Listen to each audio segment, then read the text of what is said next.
Hello students, welcome back to our channel. So कैसे हैं आप लोग? कैसे चल रही है आपकी तैयारी? आई होप आप लोग अच्छे होंगे और आपकी तैयारी भी बहुत अच्छी चल रही होगी। So today we are discuss subject code BPAE 141, that is right to information. तो अगर आपको अपनी तैयारी को और बेहतर करनी है, अपने तैयारी को और अच्छा बनाना है, तो आप हमारे गेस्ट पेपर नोट्स को परचेज कर सकते हो, जहाँ पर हमने 25 इंपॉर्टेंट क्वेश्चन डिस्कस कराए हैं। अगर आप हमारे गेस्ट पेपर नोट्स को अच्छे से कवर करके जाते हो तो आप अपने आने वाले एग्जाम में 90+ मार्क्स स्कोर कर सकते हो। हमारे गेस्ट पेपर नोट्स को परचेज करने के लिए आपको करना है क्या है? सिंपली गूगल पे जाना है, यहाँ पे आपको shop.hindustanknowledge.com सर्च करना है, जिसके बाद आप हमारे वेबसाइट पे चले जाओगे, जहाँ पर आपको आसानी से गेस्ट पेपर मिल जाएगा। तो आप यहाँ पर जा करके अपने सब्जेक्ट कोड को यहाँ पे इंटर करोगे, दैट इज़ BPAE 141, BPAE 141, और आपको यहाँ पे गेस्ट पेपर अवेलेबल हो जाएगा, जिसको आप आसानी से यहाँ से परचेज कर सकते हो। अगर आपको हमारे साइट से गेस्ट पेपर परचेज करने में कोई भी प्रॉब्लम आती है तो आप हमारे दिए गए व्हाट्सएप नंबर पे मैसेज करके भी हमसे गेस्ट पेपर परचेज कर सकते हो।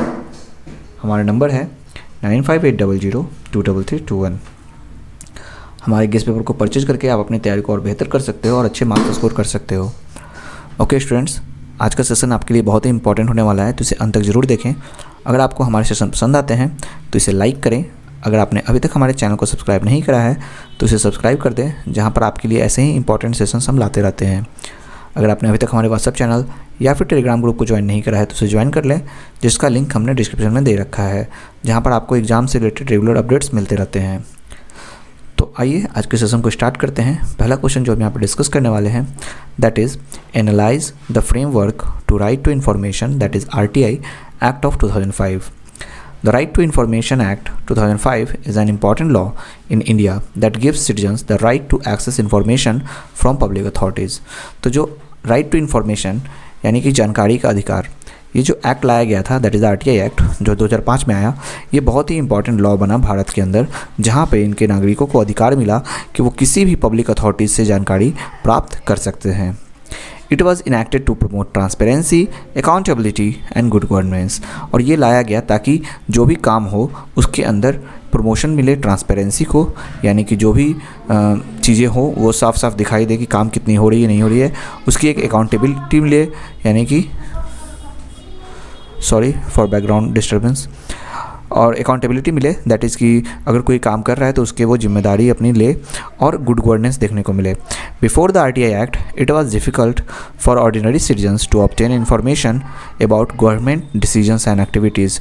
तो RTI एक्ट आने से पहले जो ये ऑर्डिनरी सिटीजन्स थे उनके लिए काफ़ी डिफ़िकल्ट होता था कि वो कोई भी जानकारी प्राप्त कर सकें गवर्नमेंट के डिसीजंस या फिर उनके एक्टिविटीज़ से।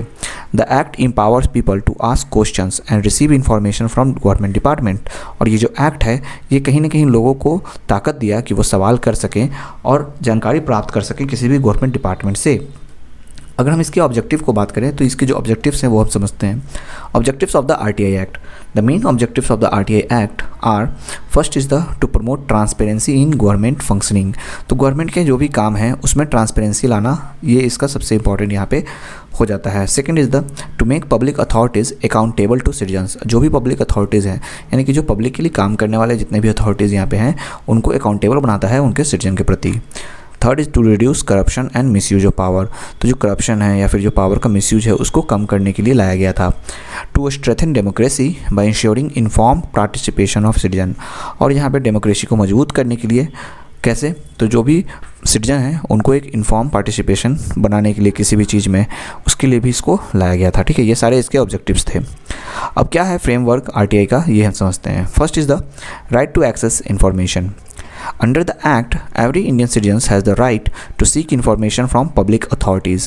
इस एक्ट के तहत हर एक भारतीय नागरिक को ये अधिकार था कि वो किसी भी तरह की जानकारी ले सकता है कोई भी पब्लिक अथॉरिटीज़ से।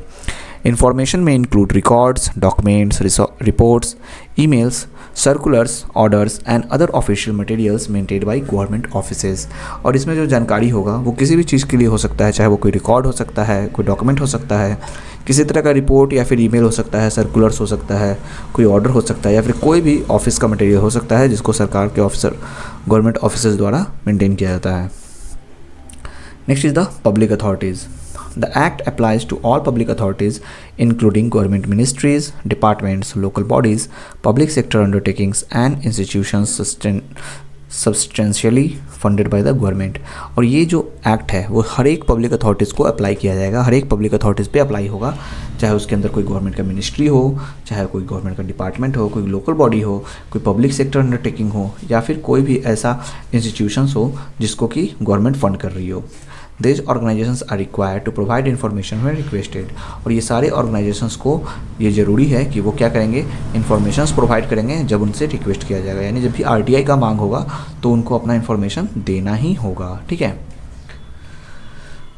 Next is the public information officers, that is PIOs। Every public authorities must appoint public information officers. जितने भी पब्लिक अथॉरिटीज़ होंगे उनको एक पब्लिक ऑफिसर्स अपॉइंट करना होगा। Their responsibility is to receive RTI applications and provide the requested information. और उनका जो काम होगा, उनका जो रिस्पॉन्सिबिलिटी होगा कि वो जितने भी RTI एप्लीकेशन होंगे उनको रिसीव करेंगे और उसके बाद जो भी उनके रिक्वेस्ट होंगे इन्फॉर्मेशन के लिए वो उनको प्रोवाइड करेंगे। यहाँ पे सिटीजन्स जो होंगे वो अपने एप्लीकेशन को सबमिट कर सकते हैं, चाहे राइटिंग में चाहे इलेक्ट्रॉनिकली, यानी कि ऑनलाइन, ठीक है, ऑनलाइन भी कर सकते हैं या फिर ऑफलाइन राइटिंग में भी कर सकते हैं। Time limit for providing information, generally information must be provided with in 30 days of receiving the application. अगर सामान्यतः बात करें तो जो इन्फॉर्मेशन है वो मिल जाना चाहिए जब आपको अप्लाई किए हैं उसके 30 दिन के अंदर, ठीक है।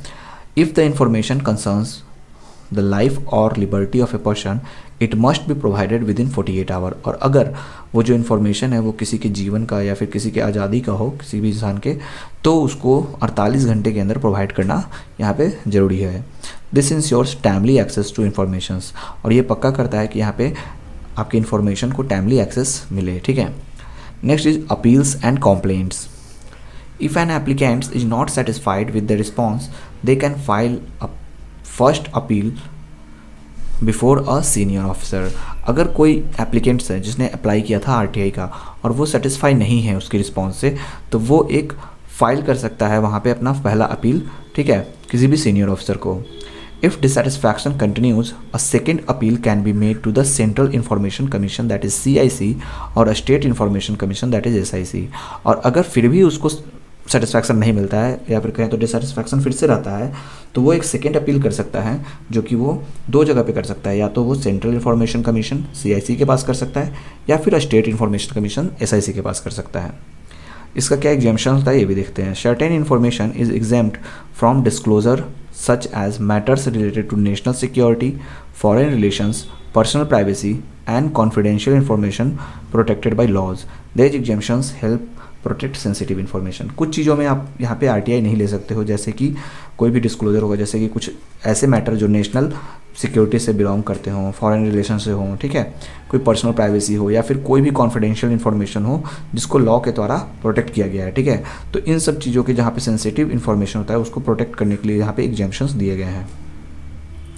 क्या है इसका इंपॉर्टेंस, ये समझते हैं। Importance of the RTI act. The RTI act has increase transparency in government administration and empowered citizens to monitor public activities. RTI act जो है वो कहीं ना कहीं गवर्नमेंट के अंदर ट्रांसपेरेंसी को बढ़ाता है और साथ ही साथ पावर देता है सिटीजन्स को कि वो पब्लिक की एक्टिविटीज़ को मॉनिटर कर सकें।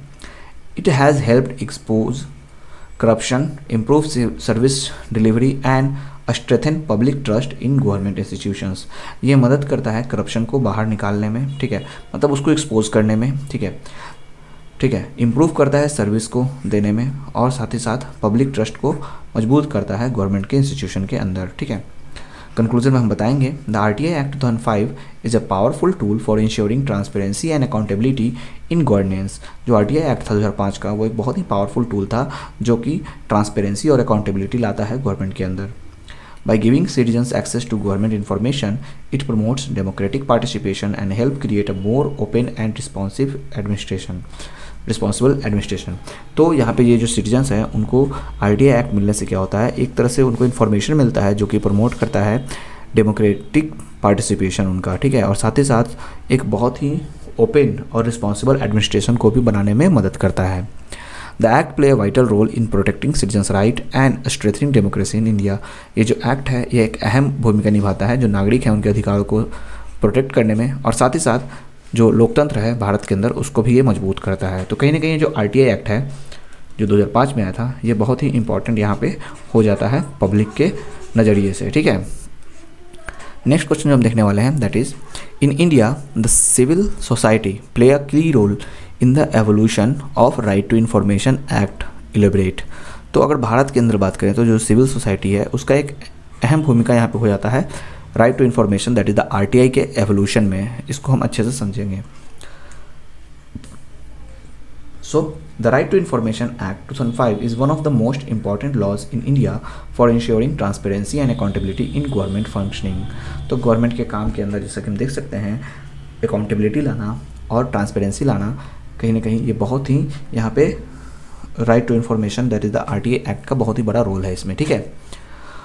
It gives citizens the right to access information from public authorities, और ये सिटीजन्स को अधिकार देता है कि वो कोई भी जानकारी ले सकें पब्लिक अथॉरिटीज़ से। However the RTI act was not created by the government alone, लेकिन यहाँ पे अगर हम आरटीआई की बात करें तो ये सिर्फ सरकार द्वारा लाया गया अकेला नहीं है। Civil society organisations, activists, journalists and ordinary citizens play a crucial role in the evolution and enactment. इसको लाने में, इसको इवॉल्व करने में कुछ सिविल सोसाइटी ऑर्गेनाइजेशंस का हाथ है, कुछ एक्टिविस्ट हैं, ठीक है, जर्नलिस्ट हैं और भी कुछ ऑर्डिनरी सिटीजन्स हैं जिनका एक अहम रोल होता है इसके एवोल्यूशन और इनैक्टमेंट में। अब क्या है सिविल सोसाइटी का मतलब, ये समझते हैं। Civil society refers to non governmental organisations that is the NGO, social movements, community groups, activists, media organisations and citizens who work for public welfare and democratic rights.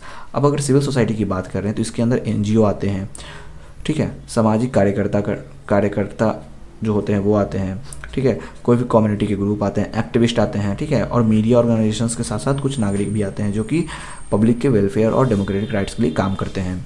This groups act as a bridge between the government and the people, और ये सारे जो groups हैं, समूह हैं, वो एक bridge की तरह काम करते हैं, ठीक है, यानी कि दो जगहों को मिलाने के लिए, ठीक है, जहाँ पे एक साइड गवर्नमेंट है और एक साइड यहाँ पे पब्लिक है, पीपल है, ठीक है, तो इन दोनों को मिलाने का ये काम करते हैं ये सारे ग्रुप। क्या इनका कंट्रीब्यूशन है आरटीआई मूवमेंट के अंदर, वो देखते हैं। Contribution of civil society in the RTI movement, first is the raising public awareness. तो civil society organisations educated people about their rights to know how government decisions were made and how public funds were spent। तो जो civil society organisations होते हैं वो लोगों को educate करते हैं उनके राइट्स के बारे में कि उनको पता हो कि जो गवर्नमेंट के डिसीजंस हैं वो क्या हैं, ठीक है, क्यों बनाए जा रहे हैं, किस चीज़ के लिए बनाए जा रहे हैं और कैसे पब्लिक फंड्स का इस्तेमाल किया जा रहा है। They organized meetings, campaigns and discussions to create awareness about transparency and accountability। वो मीटिंग्स ऑर्गेनाइज करते हैं, कैंपेन्स रखते हैं, डिस्कशन कराते हैं, ठीक है, ताकि लोगों को अवेयर हो, लोगों को जानकारी मिले, ठीक है, और ट्रांसपेरेंसी और अकाउंटेबिलिटी के बारे में उनको पता चले, ठीक है, इन सब चीज़ों के बारे में उनको वो बताते हैं। नेक्स्ट इज रोल ऑफ मजदूर किसान शक्ति संगठन दैट इज़ MKSS, ठीक है, तो यहाँ पे इनका क्या रोल हो जाता है देखते हैं। One of the most significant contributions came from the organisation called Mazdoor Kisan शक्ति संगठन इन राजस्थान। तो राजस्थान का ये एक ऑर्गेनाइजेशन है जिसका नाम है मजदूर किसान शक्ति संगठन। इनका एक अहम रोल यहाँ पे देखने को मिलता है। Led by activist such as Aruna Roy, MKSS demanded access to government records related to wages, public works and development projects। तो यहाँ पे ये जो MKSS है जिसको एक एक्टिविस्ट जो है वो लीड करते हैं जिसका नाम है अरुणा रॉय, वो यहाँ पे डिमांड करते हैं गवर्नमेंट रिकॉर्ड्स को एक्सेस करने का जहाँ पे वो रिलेटेड हो वेज से, पब्लिक वर्क से और डेवलपमेंट प्रोजेक्ट से। पब्लिक हियरिंग्स कॉल्ड जन सुनवाई exposed corruption and misuse of fund, और यहाँ पे पब्लिक हियरिंग होता है जिनको जन सुनवाई कहा जाता है, वो करप्शन को और मिसयूज ऑफ फंड्स को एक्सपोज करता है। This efforts became the foundation of the RTI movements, और ये सारे जो एफर्ट्स है वो कहीं ना कहीं फाउंडेशन रखते हैं आरटीआई मूवमेंट का। Next is building public pressure. Civil society groups organized protests, rallies and signature campaigns to demand a strong law on access to information। तो यहाँ पे जो सिविल सोसाइटी ग्रुप होते हैं वो ऑर्गेनाइज करते हैं, यहाँ पे प्रोटेस्ट करते हैं, रैलीज करते हैं और अपने कैंपेन्स रखते हैं जहाँ पे वो एक स्ट्रॉन्ग लॉ को डिमांड करते हैं जहाँ पे उनको एक्सेस हो इन्फॉर्मेशन को, किसी भी जानकारी का उनको एक्सेस मिले, ठीक है। Their continuous efforts create pressure on governments at both a state and national level to recognize the people's right to information। और उनके लगातार ऐसे प्रयास जो हैं प्रेशर डालते हैं, ठीक है, सरकार के ऊपर, चाहे वो स्टेट गवर्नमेंट हो चाहे वो नेशनल लेवल पे हो, ताकि वो जो लोगों का अधिकार है उनके जानकारी का वो उनको समझ में आए और वो उनको दें, ठीक है। Next is the drafting and policing advocacy. Many NGO, legal experts and activists participated in discussions and consultations regarding the drafting the RTI law। तो बहुत सारे NGO हो गए, लीगल एक्सपर्ट्स होते हैं, ठीक है, एक्टिविस्ट हैं, वो सब हिस्सेदारी लेते हैं यहाँ पे और वो डिस्कशंस और कंसल्टेशन करते हैं RTI लॉ को ड्राफ्ट करने में। दे suggested provisions that would make the law citizens friendly and effective. और वो यहाँ पे कुछ प्रोविजन सजेस्ट करते हैं जो कि कानून को और ज़्यादा सिटीजन फ्रेंडली और इफेक्टिव बनाता है। Their recommendations influence the final shape of the RTI act of 2005। और फाइनली उनका जो रिकमेंडेशन है वो प्रभावित करता है RTI एक्ट 2005 को लाने में, ठीक है। Next is collaboration with media. Media का यहाँ पे क्या रोल हो जाता है देख लेते हैं। The media supported civil society by highlighting cases of corruption and secrecy in the governments। ठीक है, तो यहाँ पे मीडिया जो है वो सपोर्ट करती है सिविल सोसाइटी को, जहाँ पे वो करप्शन के जो केसेस है उनको हाईलाइट करती है और जो गवर्नेंस के अंदर जो सीक्रेसी होता है उसके बारे में बताती है। Newspapers, television channels and journalists help spread awareness about the need for a right to information law. यहाँ पे न्यूज़पेपर्स हो गए, टेलीविजन चैनल्स हो गया, जर्नलिस्ट्स हो गए, वो सारे यहाँ पे और ज़्यादा अवेयरनेस फैलाते हैं कि लोगों को यहाँ पे जो इन्फॉर्मेशन है उसका अधिकार होना चाहिए कानून के द्वारा, ठीक है। तो इसकी बहुत ही जहाँ पे ज़रूरत है, इसके बारे में वो और ज़्यादा लोगों को जागरूक करते हैं। क्या होता है इम्पैक्ट यहाँ पे सिविल सोसाइटी के एफर्ट्स का, ये देखते हैं। Due to persistent efforts of civil society several states enacted information law before the national RTI act. अब लगातार इस तरह से एफर्ट्स लगाने से, जो सिविल सोसाइटी द्वारा एफर्ट्स लगाए जाते हैं, इसकी वजह से कई सारे जो स्टेट होते हैं वो खुद के इन्फॉर्मेशन लॉ बना देते हैं नेशनल RTI एक्ट बनने से पहले ही। Finally the parliament pass the RTI act in 2005 empowering citizens to seek information from public authorities and strengthening democratic governments। और फाइनली क्या होता है, जो पार्लियामेंट होता है वो पास कर देता है RTI एक्ट को 2005 में, और यहाँ पे सिटीजन्स को एक पावर मिलता है, ताकत मिलता है कि वो कोई भी जानकारी ले सकता है किसी भी पब्लिक अथॉरिटी से। साथ ही साथ ये डेमोक्रेटिक गवर्नेंस को भी मजबूती देता है, ठीक है। कंक्लूजन में हम बताएंगे, the RTI act 2005 is a result of years of struggles by civil society organisations, activists and citizens. ये जो RTI एक्ट 2005 का आया, ये ठीक है रिजल्ट था कई सालों के स्ट्रगल्स का, जो सिविल सोसाइटी ऑर्गेनाइजेशन द्वारा किए जा रहा था, एक्टिविस्ट कर रहे थे और सिटीजन्स द्वारा किया जा रहा था। Their efforts in raising awareness, exposing corruption, mobilizing public support and influencing policy played a vital role in the evolution of the RTI Act। और इनका जो ये सारा एफर्ट था, जहाँ पे ये अवेयरनेस फैला रहे थे, करप्शन को एक्सपोज कर रहे थे, पब्लिक सपोर्ट को मोबिलाइज कर रहे थे, साथ ही साथ ये पॉलिसी को इन्फ्लुएंस कर रहे थे, जहाँ पे ये एक अहम रोल निभाता है RTI एक्ट को एवोल्यूशन करने में। Thus, civil society was the driving force behind making transparency and accountability a legal right in India। तो इसलिए हम यहाँ पे कह सकते हैं कि जो सिविल सोसाइटी है वो यहाँ पे मेन यहाँ पे ऐसा ड्राइविंग फोर्स के रूप में यहाँ पे दिखता है, जहाँ पर ये एक ट्रांसपेरेंसी और अकाउंटेबिलिटी को तैयार करता है, ठीक है, भारत के अंदर एक लीगल राइट के रूप में, ठीक है। तो कहीं ना कहीं अगर हम देख सकते हैं कि अगर RTI एक्ट नहीं होता, ठीक है, तो आज हम किसी भी चीज़ के बारे में जो जानकारी ले रहे हैं, इन्फॉर्मेशन ले रहे हैं, वो नहीं ले पाते, ठीक है। तो ये सारी जो हमको आजकल जानकारी जो मिल जाती है आसानी से बैठे बैठे, ठीक है, वो RTI एक्ट के थ्रू मिल जाता है। उसके पीछे का ये सारा इनका प्रयास है, ठीक है। नेक्स्ट क्वेश्चन जो हम डिस्कस करने वाले हैं, that is provide a conceptual analysis of right to information, ठीक है। The right to information, that is the RTI, is the right to citizens to access information held by public authorities। तो RTI वही है कि ये citizens का अधिकार है कि वो किसी भी जानकारी को एक्सेस कर सकते हैं जो पब्लिक अथॉरिटीज़ द्वारा लिया गया है, ठीक है। It is an important part of democracy because it promotes transparency, accountability and good governance। तो ये डेमोक्रेसी का एक बहुत ही इंपॉर्टेंट पार्ट है, इंपॉर्टेंट हिस्सा है, महत्वपूर्ण अंग है, क्योंकि ये प्रमोट करता है ट्रांसपेरेंसी को, अकाउंटेबिलिटी को और गुड गवर्नेंस को। In India, right to information act 2005 gives citizens the legal power to seek information from government departments and public institution. अगर भारत में हम बात करें तो right to information act of 2005 जो है बहुत ही अहम हो जाता है, बहुत ही मतलब महत्वपूर्ण हो जाता है सिटीजन्स को एक लीगल पावर देने के लिए, जहाँ पर वो कोई भी जानकारी प्राप्त कर सकते हैं किसी भी गवर्नमेंट डिपार्टमेंट से, किसी भी पब्लिक इंस्टीट्यूशन से। राइट टू इन्फॉर्मेशन का क्या मतलब है ये समझते हैं। The right to information means the every citizens has the right to know how the government functions, how public money is spent and how decisions affecting people are made. ठीक है। तो यहाँ पे राइट टू इन्फॉर्मेशन का मतलब क्या है कि हर नागरिक को ये अधिकार है जानने का कि कैसे सरकार काम कर रही है, कैसे पब्लिक के पैसे जो हैं वो खर्च किए जा रहे हैं, और कैसे जो इनके डिसीजंस हैं यानी सरकार के द्वारा जो लिए गए डिसीजंस हैं वो आखिर कैसे लोगों को प्रभावित कर रहे हैं, ठीक है। It allows citizens to request information from public authorities and receive a response within a specific period। और ये अलाउ करता है कि जो भी सिटीजन्स हैं वो इन्फॉर्मेशन के लिए रिक्वेस्ट करें पब्लिक अथॉरिटीज़ से और उनको एक रिस्पॉन्स मिले एक स्पेसिफिक पीरियड के अंदर।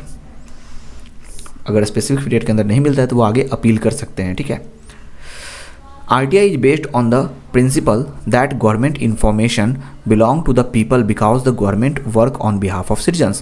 Therefore, citizens have the right to know about government activities. तो RTI जो है वो किस सिद्धांत पे है कि ये है कि यहाँ पे जो गवर्नमेंट है, ठीक है, उनकी सारी जानकारियाँ जो हैं वो पीपल से बिलोंग करती हैं, क्योंकि जो गवर्नमेंट है वो काम कर रही है सिटीजन के बिहाफ पे, ठीक है, क्योंकि उन्होंने ही उनको चुना है। देयरफॉर इसलिए जो सिटीजन्स हैं उनको पूरा अधिकार है कि वो कोई भी गवर्नमेंट की एक्टिविटीज़ के बारे में जान सकें। क्या है इसके की कॉन्सेप्ट, ये समझते हैं। तो की concept of the RTI, first is the transparency, very important. Transparency means openness in government functioning. RTI helps make government actions visible to public. So transparency का मतलब होता है ओपननेस, ठीक है, यानी कि सभी कुछ यहाँ पे ओपन हो, ठीक है, कुछ भी यहाँ पे सीक्रेटली ना चले, ठीक है। तो गवर्नमेंट कोई भी काम कर रही हो उसमें ओपननेस हो, ठीक है, सब कुछ साफ दिखाई दे। RTI मदद करता है लोगों को कि यहाँ पे जो सरकार है उसके जो भी काम है, ठीक है, वो विजिबल हो पब्लिक के लिए, ठीक है। When information is available corruption and misuse of power can be reduce. और जब जानकारी जो है वो मतलब अवेलेबल होगा, ठीक है, सबके सामने होगा, ठीक है, तो करप्शन और मिसयूज, पावर का मिसयूज करना बहुत ही मुश्किल होगा, तो ये कम हो जाएगा, ठीक है। Next is the accountability. RTI में government officials answerable of their actions. Citizens can ask questions about delays, decisions and the use of public funds. This encourage officials to perform their duties responsibly. सो जो RTI है वो कहीं ना कहीं government के officials को answerable बनाता है, ठीक है, कि अगर वो कोई काम कर रहे हैं, अपने एक्शंस कर रहे हैं कोई भी, तो उसके लिए वो क्या हो, जवाबदेह हो, ठीक है, कि आपने ऐसा क्यों किया, आपने ऐसा कैसे किया, ठीक है, कोई भी चीज़ हो। सिटीजन जो है वो यहाँ पे सवाल कर सकते हैं कोई भी काम में अगर देरी होता है उसके ऊपर, उनके जो डिसीजंस होते हैं उसके ऊपर, और वो पब्लिक का फंड का कैसा इस्तेमाल करते हैं उसके ऊपर। और ये इनकरेज करता है ऑफिशियल्स को कि वो अपने ड्यूटीज़ को रिस्पॉन्सिबिलिटी के साथ करें, ताकि उनके ऊपर जब सवाल उठे तो वो उसके जवाब दे पाएँ, ठीक है। Next is citizen empowerment. So RTI empowers citizens by giving them access to information. People can use this information to protect their rights and participate actively in governance. तो RTI जो है वो कहीं ना कहीं नागरिकों को यहाँ पे ताकत देता है कि वो किसी भी जानकारी का एक्सेस कर सकते हैं, और लोग जो हैं वो इसका इस्तेमाल करके, इस इंफॉर्मेशन का इस्तेमाल करके अपने राइट्स को प्रोटेक्ट कर सकते हैं, और साथ ही साथ गवर्नेंस के अंदर एक्टिवली पार्टिसिपेट कर सकते हैं, हिस्सा ले सकते हैं, ठीक है। Next is democratic participation. An informed citizens can participate more effectively in democracy. ठीक है, तो कोई अगर जागरूक होगा, कोई मतलब चीज़ों के बारे में जान रहा होगा, ठीक है, इन्फॉर्म्ड होगा कोई सिटीजन, तो वो बहुत ही अच्छे से डेमोक्रेसी के अंदर पार्टिसिपेट ले सकता है जब उसको ज़्यादा जानकारी होगी उस चीज़ों के बारे में। RTI helps people understand government policies and contribute to decision making process. तो यहाँ पे RTI जो है वो मदद करता है समझने में गवर्नमेंट के पॉलिसीज़ के बारे में, उनकी जो भी नीतियाँ होती हैं उनको समझने में, साथ ही साथ कंट्रीब्यूट करता है डिसीजन मेकिंग प्रोसेस के अंदर। Next is the good governance. Good governance requires transparency, accountability and public participation. RTI supports these values and improve the quality of administration. तो गुड गवर्नेंस के अंदर अगर हम देखें तो कहीं पे भी अगर हम बोलते हैं कि अच्छा गवर्नेंस चल रहा है, बहुत ही अच्छी से चीज़ें चल रही हैं, तो वहाँ पे उसको ज़रूरत है ट्रांसपेरेंसी की, अकाउंटेबिलिटी की और एक पब्लिक पार्टिसिपेशन की। तो RTI कहीं ना कहीं यहाँ पे सपोर्ट करता है वैल्यूज़ को और इम्प्रूव करता है एडमिनिस्ट्रेशन के क्वालिटीज़ को, कि यहाँ पे जो भी एडमिनिस्ट्रेशन हो रहा है उसके क्वालिटी में बेहतरी आए, ठीक है, यानी कि यहाँ पे ट्रांसपेरेंसी दिखे, अकाउंटेबिलिटी हो उनमें और पब्लिक का पार्टिसिपेशन हो, ठीक है। अब क्या है इंपॉर्टेंस, RTI का क्या इंपॉर्टेंस है ये समझते हैं। The right to information have several benefits. इसके कुछ सेवरल बेनिफिट्स हैं. First, helps in reducing corruption, ठीक है, सबसे इंपॉर्टेंट करप्शन को ये कम करने में मदद करता है. Second, promotes transparency in government functioning, सरकार के कामों के अंदर ट्रांसपेरेंसी लाता है, ओपननेस लाता है. थर्ड, स्ट्रेथेंस डेमोक्रेसी, ठीक है, लोकतंत्र को मजबूत करता है. Next is the protect citizens right, ठीक है, जो यहाँ पे नागरिक हैं उनके अधिकारों को प्रोटेक्ट करता है. And next is the improve the efficiency of public administration, public administration की एफिशिएंसी को बेहतर करता है, अच्छा करता है। और एक और है यहाँ पे encourage public participation in governance, ठीक है। तो पब्लिक का जो पार्टिसिपेशन है गवर्नेंस के अंदर उसको ये प्रोत्साहित करता है, इनकरेज करता है। Through RTI citizens can obtain information related to government projects, expenditures, requirement process, welfare schemes and public services. तो RTI के तहत लोग यहाँ पे जो नागरिक हैं वो जानकारी प्राप्त कर सकते हैं किसी भी गवर्नमेंट के प्रोजेक्ट के बारे में, चाहे कोई नाला बनता है, ठीक है, चाहे कोई पुल बनता है, ठीक है, ब्रिज बनता है, ठीक है, तो इसके बारे में, उनके खर्च के बारे में, ठीक है, रिक्रूटमेंट प्रोग्रेस जो प्रोसेस है, ठीक है, कैसे वो किसी चीज़ को रिक्रूट करते हैं उसके बारे में, वेलफेयर स्कीम्स जो लाते हैं उसके बारे में, और पब्लिक सर्विसेज के बारे में, ठीक है। इसके भी कुछ लिमिटेशंस हैं, उसको समझते हैं। Limitations of RTI। Although RTI is a powerful tool, some information is exempt from disclosure. Information related to national security, foreign relations, personal privacy and certain confidential matters cannot be disclosed. In addition, delays and lack of awareness sometimes reduce its effectiveness.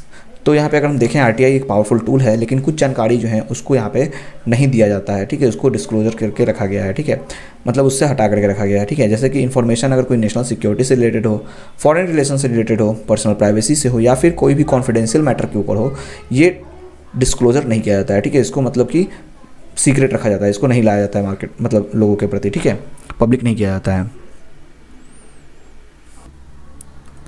उसके साथ साथ हम ये भी कहेंगे कि कभी कभी इसमें डिलेज होने से या फिर अवेयरनेस में कमी आने से इसके इफेक्टिवनेस में भी कमी देखने को मिलता है, ठीक है। सो कंक्लूजन में हम बताएंगे the right to information is a cornerstone of democratic governance. It promotes transparency, accountability and citizen participation in public affairs. तो right to information that is RTI ये कहीं ना कहीं डेमोक्रेटिक गवर्नेंस के अंदर बहुत ही मतलब महत्वपूर्ण अंग है, कॉर्नर स्टोन की तरह है, जो प्रमोट करता है ट्रांसपेरेंसी को, अकाउंटेबिलिटी को और सिटीजन्स का पार्टिसिपेशन बनाता है पब्लिक अफेयर्स के अंदर। By enabling citizens to access government informations RTI strengthens democracy and helps create a more responsible and responsive administration. तो यहाँ पे सिटीजन्स को इनेबल करके गवर्नमेंट के इंफॉर्मेशन के अंदर एक्सेस दे करके RTI कहीं ना कहीं डेमोक्रेसी को मजबूत करता है और साथ ही साथ मदद करता है ज़्यादा रिस्पॉन्सिबल और रिस्पॉन्सिव एडमिनिस्ट्रेशन को बनाने में। Therefore RTI is not only a legal right but also a powerful instrument for ensuring good governance and protecting public interest। इसलिए अगर हम RTI की बात करें तो ये सिर्फ एक लीगल राइट तक सीमित नहीं है, बल्कि एक पावरफुल इंस्ट्रूमेंट है जो कहीं ना कहीं गुड गवर्नेंस को इंश्योर करता है और प्रोटेक्ट करता है पब्लिक इंटरेस्ट को। तो RTI यहाँ पे बहुत ही इंपॉर्टेंट हो जाता है पब्लिक के पॉइंट ऑफ व्यू से, ठीक है।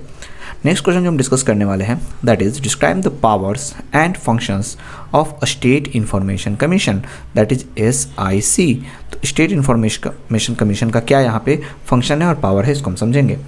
The State Information Commission, that is SIC, is an important body established under the Right to Information Act of 2005. It works at the state level to ensure that citizens can exercise their rights to access information from public authorities. तो SIC जो था वो एक important body था जो कि RTI Act 2005 के अंदर ही इसको इस्टेब्लिश किया गया था। ये वर्क करता है स्टेट लेवल के अंदर, जहाँ पे ये इंश्योर करता है, पक्का करता है कि जो भी सिटीजन्स हैं उनको उनके राइट्स के तहत एक्सेस मिल सके कोई भी इंफॉर्मेशन का जो वो पब्लिक अथॉरिटी से लेना चाहते हैं। The commission acts as an independent authority that protects transparency and accountability in government functioning. ये जो कमीशन होते थे ये काम करते हैं इंडिपेंडेंट अथॉरिटी के तहत और साथ ही साथ ये प्रोटेक्ट करते हैं ट्रांसपेरेंसी और अकाउंटेबिलिटी के अंदर जो गवर्नमेंट के फंक्शनिंग में होते हैं, ठीक है। तो गवर्नमेंट के जो भी काम होते हैं उसके अंदर ट्रांसपेरेंसी लाना और अकाउंटेबिलिटी रखने में ये प्रोटेक्ट करते हैं उनको, ठीक है। क्या होते हैं इसके कंपोजिशन वो समझते हैं। Composition of state information commission that is SIC। The SIC that is state information commission consist of a state chief information commissioner that is SCIC and up to 10 state information commissioners SICs। तो इसके अंदर एक होते हैं state chief information commissioner और इसके अंदर 10 होते हैं SIC यानी कि state information commissioners. They are appointed by the governor of the state on the recommendation of a committee headed by the chief minister. और ये जो गवर्नर होते हैं स्टेट के उनके द्वारा अपॉइंट किए जाते हैं, जो रिकमेंडेड होते हैं एक कमेटी के द्वारा जिसको चीफ मिनिस्टर हेड करते हैं। उस स्टेट के, ठीक है। अब इनके क्या पावर होते हैं वो समझते हैं। Power of state information commission, that is SIC। So the state information commissions enjoy power similar to those of a civil court while investigating RTI related complaints and appeals, ठीक है। तो यहाँ पे जो SIC होते हैं वो उसी तरह का पावर इन्जॉय करते हैं जैसा कोई सिविल कोर्ट इन्जॉय करता है जब वो इन्वेस्टिगेटिंग करते हैं RTI से रिलेटेड कोई भी कंप्लेंट्स या फिर अपील्स को। और इनके कुछ मेजर पावर्स यहाँ पे हम एक एक करके डिस्कस करते हैं। First, power to receive and inquiry into complaints, ठीक है। तो कोई भी कंप्लेंट्स है जो उनको मिलता है, ठीक है, उसको रिसीव करके उसको इंक्वायर करते हैं। The commissions can receive complaints from citizens if, तो ये जो कमीशन है वो रिसीव करते हैं कंप्लेंट्स सिटीजन से अगर इन्फॉर्मेशन में डिनाई हुआ, no public information officers is appointed, अगर कोई PIO अपॉइंटेड नहीं होता है तो, ठीक है। जैसे कि बताया था ना कि RTI के अंदर एक PIO होता है, ठीक है, पब्लिक इन्फॉर्मेशन ऑफिसर, जो कि सारी चीज़ों को देखता है। अगर वो अपॉइंटमेंट नहीं हो रहा है उसका, तो ये उसके लिए यहाँ पे कंप्लेन कर सकते हैं। Information is not provided with in the prescribe time, जो समय सीमा है उसके अंदर अगर इन्फॉर्मेशन नहीं दिया जाता है तब भी वो इस पर एक्शन लेते हैं। एक्सेसिव फीस आर चार्ज, अगर बहुत ज़्यादा फीस चार्ज किया जा रहा है तब उस पर ये एक्शन लेते हैं। या फिर इनकरेक्ट और मिसलीडिंग इन्फॉर्मेशन इज गिवन, या फिर कोई गलत जानकारी दिया गया है या फिर मिसलीड किया जा रहा है इन्फॉर्मेशन से, तो भी इसके ऊपर वो एक्शन ले सकते हैं। Next is power of a civil court. During an inquiry the commissions can summon and enforce the attendance of person, तो इंक्वायरी के तहत जो कमीशन है वो क्या कर सकता है, पहला तो वो समन कर सकता है या फिर इन्फोर्स कर सकता है अटेंडेंस ऑफ पर्सन को। Second, examine witness under oath, witness को एग्जामिन कर सकता है ओथ के तहत। Require the production of document, ठीक है, तो जो भी डॉक्यूमेंट्स का यहाँ पे रिक्वायरमेंट है उसको वो ले सकता है, ठीक है, प्रोडक्शन ऑफ डॉक्यूमेंट्स को वो रिक्वायर कर सकता है यहाँ पे। Next is receive evidence of affidavit, जो भी एफिडेविट होगा उसका एविडेंस ये रिसीव करेगा। और इंस्पेक्ट पब्लिक रिकॉर्ड्स, जो भी पब्लिक रिकॉर्ड्स होगा उसको भी ये देख रेख करेगा, उसको भी ये जांच करेगा। Third is the power to order disclosure of information. If the commissions find that information has been wrongly withheld, it can direct the concerned public authority to provide the information to the applicant। अगर commission को ये पता चलता है कि जो information दिया गया है वो गलत है, ठीक है, या फिर उसमें कुछ भी छेड़छाड़ किया गया है, गलत किया गया है, तो डायरेक्ट कंसर्न पब्लिक अथॉरिटी को यहाँ पे बोलेगा कि वो इन्फॉर्मेशन जो है वो एप्लीकेंट को प्रोवाइड करे। Next is power to impose penalties, ये पेनाल्टीज भी लगा सकता है। The commission can impose a penalty up to 25,000 on public information officer who first refuses information without valid reason, ठीक है, तो ये 25,000 तक का पेनाल्टी लगा सकता है किसी भी पब्लिक इन्फॉर्मेशन ऑफिसर के ऊपर, PIO के ऊपर, अगर वो क्या करता है, मना कर देता है इन्फॉर्मेशन देने के लिए कोई बिना वैलिड रीजन के, डिले करता है इन्फॉर्मेशन देने में, फॉल्स या फिर मिसलीड इन्फॉर्मेशन अगर देता है तो, या फिर डिस्ट्रॉय करता है कोई भी रिक्वेस्टेड रिकॉर्ड को, तो ठीक है, यानी कि किसी ने अगर मान लो रिक्वेस्ट किया और उसको उसने डिलीट कर दिया या फिर हटा दिया, डिस्ट्रॉय करता है किसी तरीके से, तो उस पर ये पेनाल्टी लगा सकता है 25,000 तक का। Next, power to recommend disciplinary actions.